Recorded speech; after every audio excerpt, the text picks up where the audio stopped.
بسم اللہ الرحمن الرحیم۔ السلام علیکم ورحمۃ اللہ وبرکاتہ۔ سوال: انبیاء کی کل تعداد کتنی ہے؟ جواب: انبیاء کی کل تعداد 1,24,000 ہے۔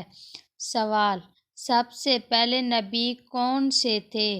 جواب: حضرت آدم علیہ السلام۔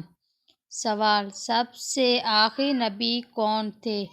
جواب: حضرت محمد صلی اللہ علیہ وسلم۔ سوال: رسول اور نبی میں کیا فرق ہے؟ جواب: نبی اس کو کہتے ہیں جس کو نبوت ملی ہو اور تبلیغ کا مکلف نہ ہو۔ رسول اس کو کہتے ہیں جس کو نبوت ملی ہو اور تبلیغ کا بھی مکلف ہو۔ سوال: رسولوں کی کل تعداد کتنی ہے؟ جواب: رسولوں کی کل تعداد 313 ہے۔